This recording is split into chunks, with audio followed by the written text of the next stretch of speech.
आपसे पूछते हैं, मैं आपसे ही सबसे पहले आगाज करता हूं कि लोग कहते हैं कि आप नज्म, गजल, शेर बहुत अच्छे सुनाते हैं, लेकिन एक बात कह सकता हूं मैं कि न्यूज़ 18 इंडिया का माइक नहीं बंद होगा। आप सुनाना चाहें तो कोई शेर सुना सकते हैं।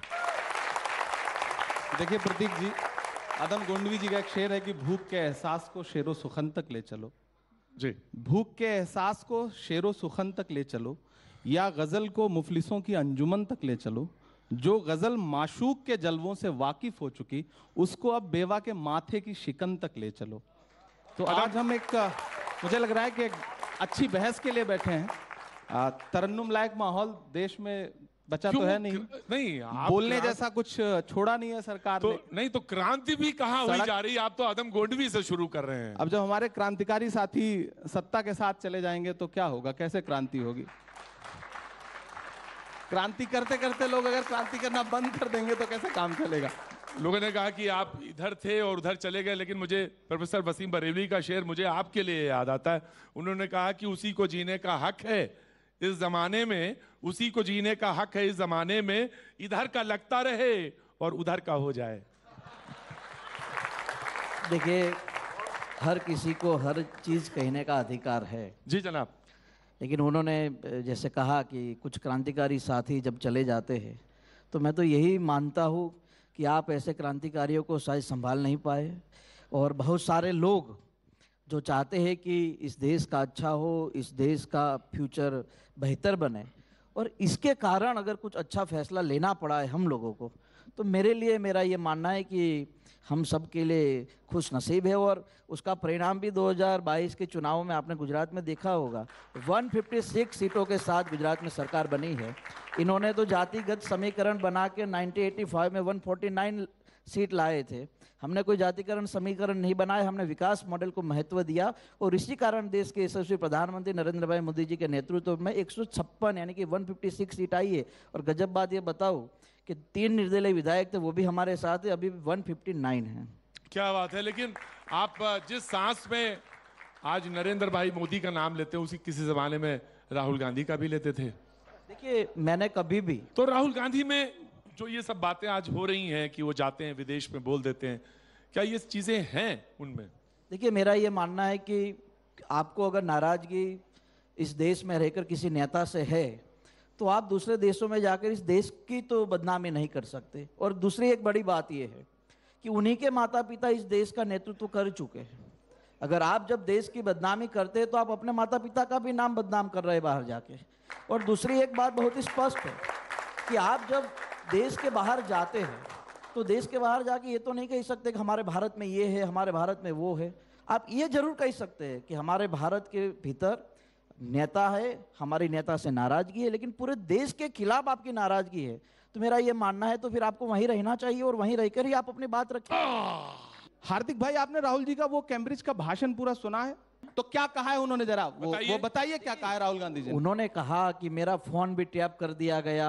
उन्होंने कहा कि इसमें कौन सा लोकतंत्र का हनन हो गया? अरे भाई, भारत के इसमें कौन सा अपमान? अरे इमरान भाई, अगर आपको भारत में भारतीय जनता पार्टी के किसी भी नेता से नाराजगी है तो आप उनको टारगेट कीजिए, हमें कोई दिक्कत नहीं है। लेकिन बाहर जाकर अगर आप ये कहेंगे कि भारत में ये चल रहा है, तो 4-5 नेता नहीं, पूरा भारत बोलेगा आपके खिलाफ। अगर आपको नाराजगी मुझसे है तो आप मेरे खिलाफ बात कर सकते हैं, लेकिन गुजरात से नाराजगी नहीं हो सकती। अगर प्रधानमंत्री जी को अपनी पूर्ववर्ती सरकारों से नाराजगी थी तो विदेश में जाकर के ये कहने की क्या जरूरत है? क्या इससे देश का अपमान नहीं होता कि भारत सपेरों का देश है? भारत में पैदा होना। नरेंद्र भाई मोदी जब गुजरात के मुख्यमंत्री थे तो ये अमेरिका जाने के लिए आप ही के नेता उस टाइम तो वीजा न मिले इसके लिए सिफारिश किया करते थे। अब वीजा अमेरिका नहीं दे रहा था, उसमें भी कांग्रेस का हाथ। हर चीज में नेहरू जी का हाथ, हर चीज में कांग्रेस का हाथ। आपके लिए कितना कांग्रेस का रोना रोएंगे? हर चीज में अडानी के पर ही हाथ डाल रहे हैं ना। अडानी पे सवाल ना करें। अडानी पे इतना उछल क्यों जाती है पूरी भाजपा? मैं आपको बताऊं प्रतीक जी, जिस दिन से सत्र शुरू हुआ, आप अडानी पर भी, और दूसरी बात ये भी, जिस दिन से सत्र शुरू हुआ है, सुनिए, आप भी अडानी और अंबानी पे सबसे ज्यादा जोर डालते हैं ना। जिस दिन से सत्र शुरू हुआ है, राहुल गांधी जी के भाषण के बाद जिस दिन से सत्र शुरू हुआ, 1 मिनट भी सदन नहीं चला। क्यों? क्योंकि पूरी भाजपा खड़ी हो जाती है और सदन को स्थगित करा देती है। संसदीय इतिहास में पहली बार ऐसा हो रहा है कि सत्ता पक्ष सदन को स्थगित करवा रहा है, हमें सदन में बोलने नहीं दिया जा रहा। जिस दिन राहुल जी लौट के आए, अगले दिन पूरी कांग्रेस खड़े होकर कह रही थी कि भाई आप राहुल गांधी जी से कह रहे हो कि माफी मांगो, तो राहुल गांधी जी आ गए। राहुल गांधी जी ने कहा हमें बोलने का मौका दीजिए। पूरा सदन म्यूट कर दिया गया। आपने विजुअल देखे होंगे। तो आप हमें बताइए कि फिर इस देश में लोकतंत्र है ना? विपक्ष को बोलने की आजादी, बोलने का मौका अगर संसद में भी नहीं मिलेगा। वो विजुअल आपने नहीं देखा कि जब सारी विपक्षी पार्टियों के सांसद मार्च कर रहे हैं, एक तरफ देश के लोकतंत्र का सबसे बड़ा घर और एक तरफ महामहिम राष्ट्रपति जी का आवास और बीच में विजय चौक और कम से कम सैकड़ों से ज्यादा, हजारों कह सकता हूं तादाद में पुलिस फोर्स और बीच में तकरीबन 200 सांसद। क्या आपको नहीं लगता कि लोकतंत्र को बिल्कुल बंधक बनाने की स्थिति बना दी गई है? उम्र तो आपकी ठीक ही है, मतलब हमारे से 45 तो ऊपर है। 35 साल है। 35। आप हर चीज को आगे बढ़ा बढ़ा के देख रहे हैं। मैं भाजपा से नहीं हूं भाई। 45 साल है। मैंने 35 साल है। मैं फिर 77 सोच रहा था। आप क्यों मेरा नुकसान करना चाहते हैं भाई? 77 सोच रहा था, याद है या नहीं है? मैं 87 हूं। नहीं, 77 याद है कि नहीं याद है, मैं ये पूछा था। लेकिन मुझे 87 याद है क्योंकि मैं 87 में पैदा हुआ। 84 भी याद है। हमें सब कुछ याद है। तो हर जुल्म तेरा याद है, भूला नहीं हूं मैं। तो 84 भी याद है। वादा फरामोश। मैं वही कह रहा था, सन इतिहास। लेकिन बड़ी चर्चा है बुलडोजर की। मैं वहां आता हूं, जहां चाहे आप वहां चलें। हाँ, नहीं, आपकी जहां इच्छा हो वहीं ले चलेंगे। तो बुलडोजर की चर्चा है, मॉडल की बड़ी चर्चा है। और कहा कि भाई इससे न्याय है, और लोगों ने कहा कि ठीक है, जहां पे गलत है वहां चलेगा बुलडोजर। देखिए, ये बहुत बड़ा प्लेटफॉर्म है। न्यूज़ 18 बहुत बड़ा प्लेटफॉर्म है। पूरा देश इस वक्त इस कार्यक्रम को देख रहा है। मेरी आंखों के सामने सैकड़ों की तादाद में शहर के, दिल्ली के और देश भर के जिम्मेदार लोग बैठे हैं। बंद कर दीजिए अदालतें ना, बंद कर दीजिए अदालतें, बुलडोजर से न्याय करवाइए। देश के हर राज्य में अदालत का कोई काम नहीं है। आपको लगता है कि प्रतीक गलत है, प्रतीक का घर गिरा दीजिए। प्रतीक के बीबी, प्रतीक के बच्चे, प्रतीक के पिता, प्रतीक के कोई भी कहां रहेगा उससे कोई मतलब नहीं। भारत का संविधान यही कहता है, कर दीजिए। अगर आपको यही न्याय लगता है, वो अतीक हो, वो धनंजय हो, वो ब्रजेश सिंह हो, वो मुख्तार हो, वो कोई भी हो, कर दीजिए न्याय। इसी से अगर यही न्याय है तो न्याय करिए। फिर अदालतों की आवश्यकता लगती है आपको? जनाब देखिए, पूरे देश में खासकर गुजरात का भी कई नगर पालिकाएं होती है, महानगर पालिकाएं भी होती है, और ऐसी जगह अवैध मकान हो या अवैध कोई भी चीज़ हो, उसको हटाने का काम प्रशासन करता है। उसमें कोर्ट नहीं होती। हाँ, अगर कोई व्यक्ति कोर्ट में जाता है और कोर्ट से स्टे लेके आता है तो उसको रोक दिया जाता है। मैं भी ये मानता हूँ कि अगर अवैध मकान हो, अवैध चीज़ें सरकारी जगह पे या सरकारी जगह की बिना परमिशन अगर कर दी गई है तो बुलडोजर चलने चाहिए। और मैं तो आपके माध्यम से, मैं सरकार का हिस्सा हूँ, मेरे विरमगांव में भी हम बुलडोजर चलाते हैं और ऐसी अवैध जगहों को हटाने का काम बुलडोजर से ही होता है। मैं आपको बताते मुझे आनंद होता है कि योगी आदित्यनाथ जी का मेरी असेंबली में रोड शो था। मैं 25 बुलडोजर लाया था उनकी रोड शो में। अगर जहां सही जगह होगी वहां बुलडोजर चलेंगे, और जिनको नाराजगी है वो टीवी में आके बोल सकते हैं। बिल्कुल, सबकी अपनी अपनी राजनीति का। हमने तो राजनीति में हुआ क्या? हमने अभी उनको रोका नहीं, मैंने कहा है कि आप बोल सकते हैं। बहुत सामान्य बात कहना चाहता हूं। देखिए, राजनीति कहां आकर के खड़ी है और राजनीति ने अपना मकसद क्या बना लिया है। प्रधानमंत्री जी का अभी भाषण कहेंगे हार्दिक भाई, तो वो भी सुना दूंगा। उन्होंने कहा कि मैं 2022 में इस देश के हर व्यक्ति के सर पर पक्का मकान देखना चाहता हूं, दूंगा, मैं आवास दूंगा। मैं मध्य प्रदेश के ऐसे, आपको डॉक्यूमेंट दे दूंगा, ऐसे ऐसे लोगों के मकान तोड़े गए जो प्रधानमंत्री आवास योजना से बने थे। गलती किसकी है? जांच का विषय हो सकता। जांच का, पहले घर तोड़ दीजिए फिर जांच का विषय है। अदालतें बंद कर दीजिए, बंद कर दीजिए अदालतें। न्यायपालिका की आवश्यकता आपको महसूस होती है फिर? अरे क्यों नहीं, हम न्याय के एक ये लैंड है, लॉ ऑफ द लैंड है। तो फिर न्याय कौन करेगा? न्यायालय करेगा। नेताजी गुस्से में हैं, घर तोड़वा देंगे। लेकिन आपने कहा राजनीति, दरोगा जी गुस्से में हैं, एसडीएम साहब गुस्से में हैं, घर तोड़ देंगे। आपने कहा राजनीति की दशा देखिए, एक दशा ये भी है, दिशा ये भी है कि रामपुर से उत्तर प्रदेश में भाजपा का कमल खिलता है। हाँ हाँ, खिल रहा है, देख रहा हूं। अब तो इंजेक्शन लगा लगा के कमल खिलाया जा रहा है। आप सिर्फ देख ही रहे हैं कि 399 सीटों पर आप लड़े उत्तर प्रदेश पे।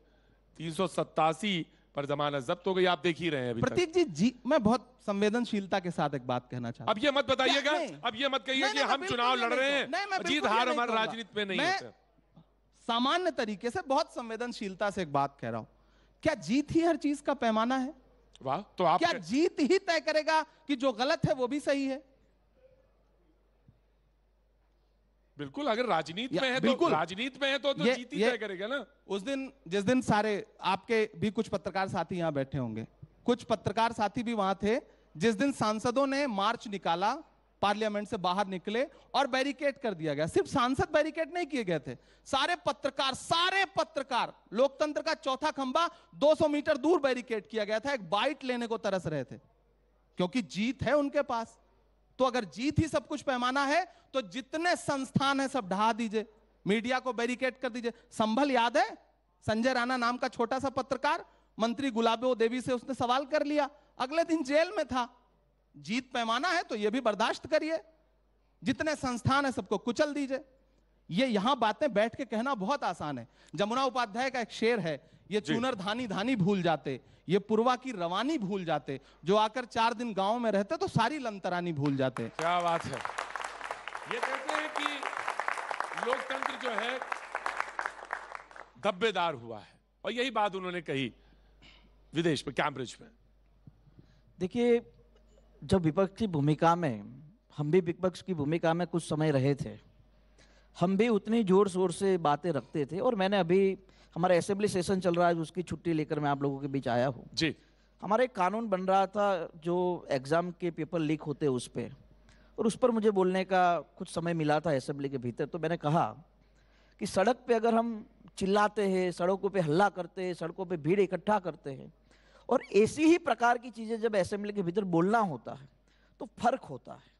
ये जो बोल रहे हैं बाहर से कि लोकतंत्र खतरे में है, हमारा न्यायतंत्र, हमारा ईडी वगैरह सब खतरे में आ गया है, तो बोलने में सब कुछ बाहर से अच्छा लगता है। लेकिन यही लोग जब संसद में बोलने के लिए तो सदन में आना पड़ता है। मैं वही बोल रहा हूँ, और जब आप सदन में आएंगे नहीं तो कैसे बोलेंगे? ये हर जगह यही चीज चिल्लाते रहते हैं कि न्यायतंत्र खतरे में, लोकतंत्र खतरे में है। इस देश के भीतर प्रधानमंत्री नरेंद्र भाई मोदी ने लगातार ये प्रयास किया है कि लोगों का भरोसा जीता जाए। इनका हृदय परिवर्तन हुआ, ये चले गए। मैं प्रधानमंत्री जी के पुराने भाषण याद दिला रहा था, हार्दिक भाई के पुराने भाषण नहीं याद दिलाऊंगा। जो प्रधानमंत्री जी के बारे में, गृह मंत्री जी के बारे में इन्होंने बोले हैं, मैं वो बिल्कुल याद नहीं दिलाऊंगा, क्योंकि ये हमारे अच्छे मित्र रहे हैं।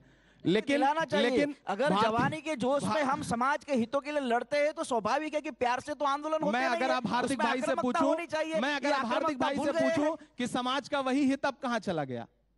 ये आपसे कह रहे हैं कि आप जोश में मत आइए, अगर मत खोइए। पाटीदार समुदाय के कितने बच्चे अगर मारे गए तो उनके इंसाफ की बातें जो हार्दिक हमारा भाई करता था जिस जोश जज्बे के साथ, कि जिस पर राजद्रोह तक लगा दिया था भारतीय जनता पार्टी ने, आज हमारा हार्दिक भाई चुप है। मैं कोई सवाल नहीं खड़ा करूंगा। हम संसद में जो व्हाट्सएप देखा है, किसी ने भेजा है कि ये सवाल पूछ लीजिए। मैं तो इसको ये शेरो शायरी की जुबान पे कहा जाता है किताब के ऊपर किताब रखना। मैंने किताब के ऊपर किताब रखी है। मैंने कहा कि आप जो तीखे तेवर थे वो आपके, मेरे ऊपर वाले की इतनी मेहर है कि मुझे व्हाट्सएप यूनिवर्सिटी से ज्ञान प्राप्त करने की कोई आवश्यकता नहीं है, और मैं व्हाट्सएप यूनिवर्सिटी ज्ञान प्राप्त करके नहीं बोल रहा हूं। मैं सामान्य बातें कह रहा हूं। वो हार्दिक भाई भी मानेंगे कि जब इन्हें गुजरात से बाहर कर दिया गया था, राज्य बदर जिसको बोलते हैं, हालांकि तो उसके बाद इनके जो बयान थे वो अपनी जगह, वो सरकार ने इनके साथ किया था। आज वो समाज की बात ऐसा ही होता है मेरे भाई, आंदोलन ऐसे ही खत्म होते हैं, और इसी कारण इमरान भाई पूरे हिंदुस्तान में पहली बार आंदोलन रिजर्वेशन पारित हुआ है। जिन सरकारों के खिलाफ आंदोलन हो रहे थे, प्रधानमंत्री और गृहमंत्री जी के खिलाफ हार्दिक भाई पूरे जोश और जज्बे से बोला करते थे। फिर एक दिन ऐसा हृदय परिवर्तन हुआ कि आज नरेंद्र मोदी चालीसा पढ़ने के अलावा कुछ नहीं। मैं आपके ऐसे ही एक हृदय परिवर्तन वाले को बताते हैं। वो आजकल सीएम है असम के, और उन्होंने कहा कि मदरसे बंद कर देने चाहिए। हाँ, तो आपका नजरिया? हाँ, नहीं, उन्होंने कहा, मैंने सुना है। ठीक कहा, मैंने सुना है। तो आप ही क्या सारे लोगों का हृदय परिवर्तन क्यों होता है? वो तो लोगों का घर भी उजाड़ रहे हैं, उन्हें मदरसे भी बंद कर देना है, उन्हें किसी के भी संविधान में जो कुछ लिखा है उसको मानना ही नहीं। तो बात फिर संविधान वहीं के- संविधान बात के- फिर वहीं आ जाती संविधान है की कि शपथ लेके डॉक्टर वो बाबा व्यक्ति- साहब भीमराव अंबेडकर जी ने जो संविधान की एक पवित्र किताब लिखी है, उसमें दर्ज जो एक एक शब्द हैं, उसे मानना है या नहीं मानना है? नहीं मानना है तो सब कुछ बंद कर दीजिए, सब तोड़ दीजिए, सब मिट्टी में मिला दीजिए। कौन रोक सकता है? कौन कौन मिट्टी में कौन मिला रोक रहा है? सकता है? उन्होंने कौन रोक सकता उन्होंने है? कहा कि कौन रोक सकता है आपको? आपके हाथ में ताकत आ गई है, सत्ता आपके हाथ में है, सब बंद कर दीजिए। हार्दिक भाई देखिए, Closing remarks. संविधान को लेकर इतनी जल्दी? सब अरे, आप लोग, बैठिए। संविधान को सब लोग मानते हैं। देश के प्रधानमंत्री नरेंद्र भाई जब गुजरात के मुख्यमंत्री हुआ करते थे, तो देश में पहली संविधान यात्रा अगर किसी ने निकाली है तो नरेंद्र भाई मोदी साहब ने गुजरात के मुख्यमंत्री के तौर पे सुरेंद्रनगर जिले से निकाली गई थी। देखिए, ये जब प्रतीक भाई, मैं एक ये मिनट के लिए जब हार्दिक भाई को चिंता रोकूंगा। में आ जाते मैं एक हैं। मिनट के लिए रोकूंगा। मुख्यमंत्री रहते हुए आदरणीय प्रधानमंत्री जी ने जो जो किया है, क्या आज उस एक भी बात पर कायम है? वो बताएंगे उनको पूरा- आधार कार्ड का विरोध उन्होंने किया, मनरेगा का विरोध उन्होंने किया। ये कहते थे कि सीबीआई का सबसे ज्यादा दुरुपयोग सरकारें करती हैं, चुनाव सीबीआई के जरिए लड़े जाते हैं। आज प्रधानमंत्री जी सुनने को ही तैयार नहीं। ऐसी चुप्पी ओढ़ ली है उन्होंने कि अडानी के मुद्दे पे एक शब्द संसद में आके बोलते आपकी तो एक ही जगह सुई जाके अटक गई है। देखिए, जी मैंने कहा कि जब लोग ये चिंता में आ जाते हैं और उनके पास कोई मुद्दा नहीं बचता, तब वो लगातार प्रधानमंत्री जी के खिलाफ बोलते रहते हैं। संविधान की बात आ जाती है, अदानी जी की बात आ जाती है। देखिए, आज मैं भारतीय जनता पार्टी का एक विधायक होने के बाद भी ये मैं बोलता हूँ कि हम इस देश के भीतर उद्योगपतियों को मजबूत करना चाहते हैं, लेकिन विनाश के नाम पे नहीं। इस देश में भी उद्योगपति है, उनके तरीके से वो मजबूती से आगे बढ़े हैं, और ये हर जगह ये कहते हैं कि नरेंद्र भाई आए तो उसके बाद ही वो सक्षम और मजबूत हुए, तो उससे पहले वो नहीं थे क्या? यही तो मैं कहना चाहता हूं कि नरेंद्र मोदी आप जी पहले इतनी देश चिंता नहीं क्यों था क्या? करते हैं? उनके प्रधानमंत्री बनने से पहले देश नहीं था क्या? तब जाकर के विदेश में कहने की क्या आवश्यकता है कि भारत तो सपेरों का देश था? आज क्या नारा है? राहुल गांधी माफी मांगो।